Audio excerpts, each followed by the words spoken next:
Welcome to C sharp session.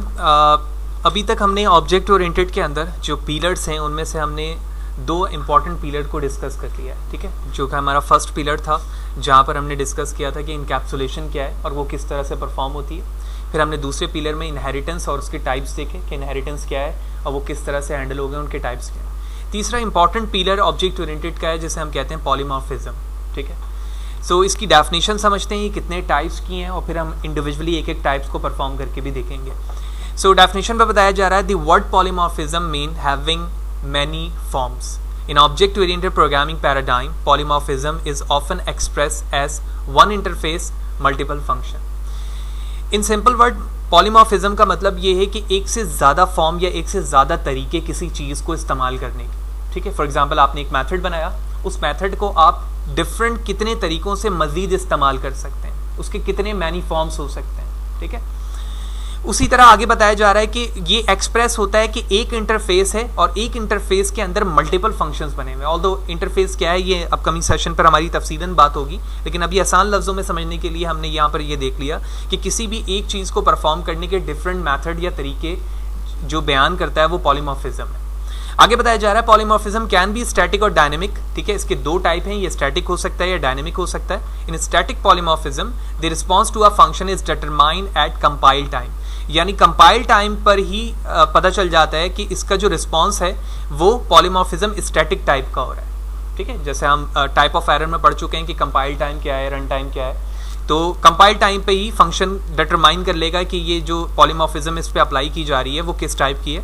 In dynamic polymorphism it is decided at run time. जो dynamic polymorphism है वो कब decide होगी, run time पर उसे पता चलेगा कि ये किस बेस पर परफॉर्म हो रही है। एक डायग्राम नीचे शो हो रही है और इस डायग्राम में इसके टाइप्स बताए जा रहे हैं, उस टाइप के अंदर क्या क्या चीज़ें हैं वो बताई जा रही हैं। तो टॉप पे पॉलीमॉर्फिज्म ये दो टाइप के हैं, स्टैटिक जिसको हम कंपाइल टाइम कह रहे हैं और डायनेमिक है जिसको हम क्या कह रहे हैं, रन टाइम।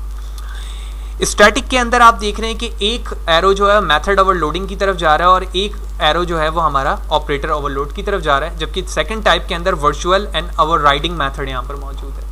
तो अभी हम इस सेशन के अंदर सिर्फ पॉलीमॉर्फिज्म डेफिनेशन समझने के बाद मेथड ओवरलोड को देखेंगे कि एक्चुअली स्टैटिक या कंपाइल टाइम के अंदर मेथड ओवरलोडिंग की क्या रिस्पॉन्सिबिलिटी है और ये किस तरह से वर्क करती है। तो सबसे पहले मेथड ओवरलोडिंग यानी फंक्शन ओवरलोडिंग को हम यहाँ से समझते हैं। हम दो टाइप जान चुके हैं, ये दो टाइप है यहाँ पर, ठीक है, स्टैटिक के अंदर, जो कि ऊपर भी बताया गया है। यहाँ पर स्टैटिक पॉलीमॉर्फिज्म में क्या है, ठीक है, आप देख रहे हो यहाँ पर लिखा हुआ मेथड ओवरलोडिंग और ऑपरेटर ओवरलोडिंग ना। तो हम सबसे पहले जंप करते हैं मेथड या फिर function overload, both are same.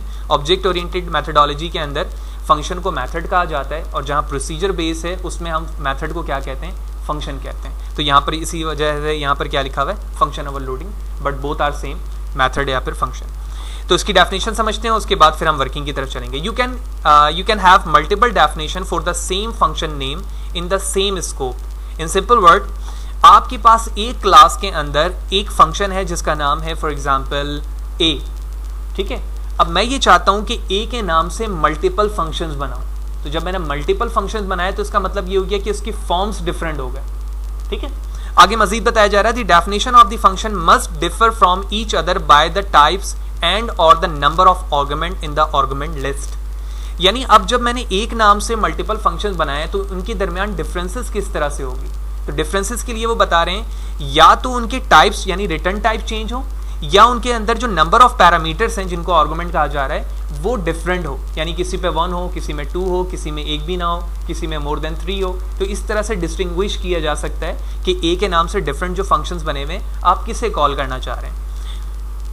You can not overload function declaration that differ only by return type. आगे बताया जा रहा है आप सिर्फ रिटर्न टाइप के बेस पर इन दोनों को यानी एक से ज़्यादा फंक्शंस को आप डिफरेंशिएट नहीं कर सकते, आपको नंबर ऑफ पैरामीटर का सहारा लेना होगा। यानी आपने एक जगह नंबर ऑफ पैरामीटर 1 करना होगा, कहीं पर 0 करना होगा, तो कहीं पर 2 करना होगा। तो ये ओवरऑल फंक्शन ओवरलोडिंग की डेफिनेशन हो गई। अब फंक्शन ओवरलोड को हम किस तरह से परफॉर्म कर सकते हैं, ठीक है। वाज़ेह है कि ये स्टैटिक ओवरलोडिंग पॉलीमॉर्फिज्म के अंदर मौजूद है और उसका फर्स्ट पार्ट है जिसे हम मेथड या फिर फंक्शन ओवरलोड कह रहे थे।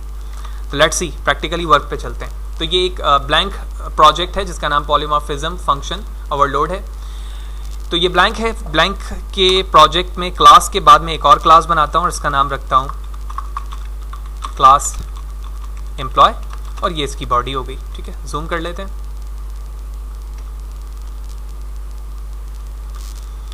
इस क्लास के अंदर मैं एक मेथड बनाता हूं जिसका नाम रखते हैं पब्लिक।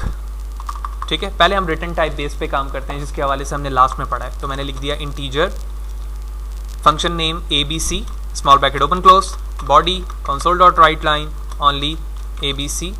ठीक है, और जाहिर सी बात है जब मैंने रिटर्न टाइप लिखा है इंटीजर तो मुझे कोई ना कोई वैल्यू क्या करनी होगी, रिटर्न करवानी होगी। तो मैंने क्या रिटर्न करवा दिया, 0 करवा दिया अपनी अंडरस्टैंडिंग के लिए। सेम फंक्शन या मेथड को मैंने कॉपी किया, पेस्ट किया, यहां पर लिख दिया मैंने 4 और रिटर्न क्या करवा दिया यहां पर मैंने C करवा सकता हूं।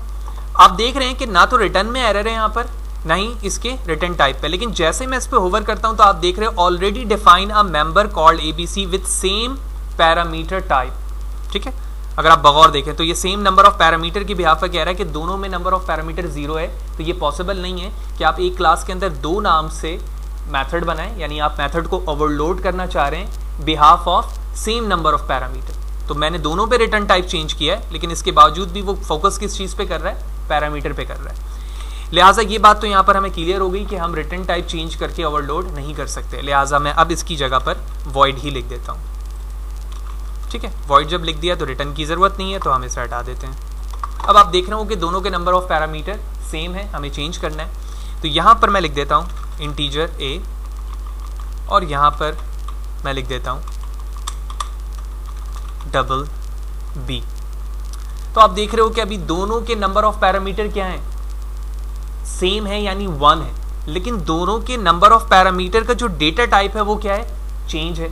यानी जब मैं ऑब्जेक्ट बनाकर ABC को कॉल करूंगा तो वो खुद इंटेलिजेंस में मुझे शो करेगा कि एक्चुअली आप वैल्यू इंटीजर की लिखना चाहते हैं या डबल की लिखना चाहते हैं। अगर मैं इंटीजर की लिखना चाहूंगा तो इसका मतलब वो ये कॉल करेगा, और अगर मैं डबल की लिखना चाह रहा हूं तो वो इसको कॉल करेगा। लिहाजा कंटेंट चेंज करते हैं, और कंटेंट चेंज करके मैं यहाँ लिख देता हूँ डबल वैल्यू। ठीक है, curly bracket open close comma of B, यानी जो वैल्यू मैं ऑब्जेक्ट पे दूंगा वही वैल्यू पैरामीटर पे, आई मीन पैरामीटर की वैल्यू की बात हो रही है, वो यहाँ डिस्प्ले हो जाएगी। सेम लाइन को कॉपी करते हैं, जहाँ डबल लिखा हुआ है वहाँ पर हम क्या लिख देंगे, इंटीजर। ठीक है, ओके। तो ओवरलोड मैंने कर लिया सेम नंबर ऑफ पैरामीटर पे, लेकिन डेटा टाइप चेंज है जिससे कॉन्फ्लिक्ट नहीं होगा और वो मैच करके बता देगा कि एक्चुअली आप किसको कॉल करना चाह रहे हैं। लिहाजा एम्प्लॉय के नाम से मैं ऑब्जेक्ट बनाता हूँ, name employ small bracket open close OBJ dot. तो OBJ जब मैंने कॉल किया तो ABC small bracket open close किया। आप देख रहे हैं जैसे मैंने ABC मेथड को कॉल किया है, इंटेलिजेंस में जिस तरह से कंस्ट्रक्टर शो होते थे जब मैं ओवरलोड करता था, अब मेथड ओवरलोड की वजह से वही फॉर्म शो होने लग गया है। ठीक है, तो अब यहाँ पे बगौर देखो, यहाँ पर 1 लिखा हुआ है जिसमें क्या लिखा हुआ है, डबल V। अब मैं इसे क्लिक करता हूँ तो इंटीजर मैं यूज करना चाह रहा हूँ, फॉर एग्जाम्पल इंटीजर, तो मैंने यहाँ पर डायरेक्टली इंटीजर वैल्यू लिखी और उसके बाद टर्मिनेट कर दिया। फिर दोबारा मैंने OBJ डॉट प्रेस किया, इसके बाद ABC फंक्शन लिया। अब मुझे डबल लिखना है तो मैंने लिखा 45.48 और इसे टर्मिनेट कर दिया।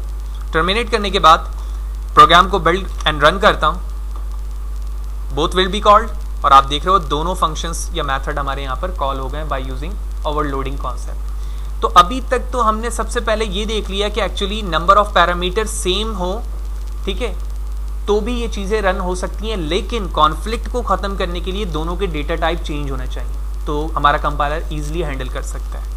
अब बात ये होगी कि number of parameter in term of number vary करना चाहिए। तो आप यहाँ देख रहे हो डबल B लिखा हुआ है ना, मैंने सेम फंक्शन को या मेथड को कॉपी किया, पेस्ट किया।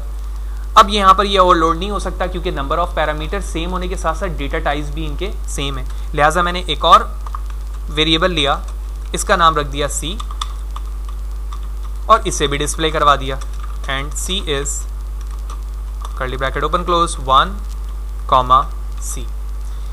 तो अब आप देख रहे हो कि ये सेम नहीं रहे, बल्कि यहाँ पर डबल V के साथ यहाँ पर डबल B एंड C भी मौजूद है, जो कॉन्फ्लिक्ट को ख़त्म कर चुका है। एक क्लास के अंदर मैंने 3 सेम नेम के फंक्शन या मेथड कॉल किए हुए हैं या बनाए हुए हैं जिनका नाम क्या है, ABC, लेकिन इनके नंबर ऑफ पैरामीटर्स के दरमियान वेरिएशन मौजूद है। लिहाजा अब जब मैं दोबारा कॉल करूंगा OBJ डॉट ABC को, तो अब नंबर ऑफ इंटेलिजेंस आप देख रहे हैं कि 3 आ रहा है, यानी 3 ओवरलोड इसके क्या मौजूद है, मेथड मौजूद है। लिहाजा अब मैं तीसरे पे जाऊंगा तो आप देख रहे हो यहाँ में डबल बी इंटीजर सी, तो पहले वैल्यू मुझे डबल पे लिखनी होगी वट मैंने कुछ भी लिखा, और उसके बाद मुझे एक इंटीजर वैल्यू लिखनी होगी, वो लिखा। जूम आउट करते हैं, कंट्रोल F5, तीनों वैल्यू यहाँ पर शो हो गई, कोई भी कॉन्फ्लिक्ट नहीं आया और सक्सेसफुली हमने अपने प्रोजेक्ट के अंदर मेथड या फंक्शन ओवरलोडिंग के कॉन्सेप्ट को प्रैक्टिकली परफॉर्म कर लिया। जिस तरह से मैंने यहाँ पर 1, 2, 3 मेथड्स बनाए हैं और इनके दरमियान कॉन्फ्लिक्ट को ख़त्म करने के लिए यानी ओवरलोड को परफॉर्म करने के लिए नंबर ऑफ पैरामीटर में वेरिएशन रखी है। आप नंबर्स ऑफ फंक्शंस या मेथड इसके अंदर बना सकते हैं, लेकिन उनकी वेरिएशन डिपेंड करती है उसके नंबर ऑफ पैरामीटर पे जो हमने प्रैक्टिकली परफॉर्म कर लिया। अब इसकी नेक्स्ट सेशन पे जो हमारा पार्ट होगा वो आप यहाँ देख रहे हो, वो है ऑपरेटर ओवरलोडिंग। ठीक है, तो जिस तरह से आप मेथड को ओवरलोड करते हो, ठीक है, उसके सिग्नेचर के बिहाफ पर, नंबर ऑफ पैरामीटर के बिहाफ पर, इसी तरह आप अपनी एक ऑपरेटर को भी ओवरलोड कर सकते हो। तो नेक्स्ट सेशन पे उसके हवाले से हम बात करेंगे।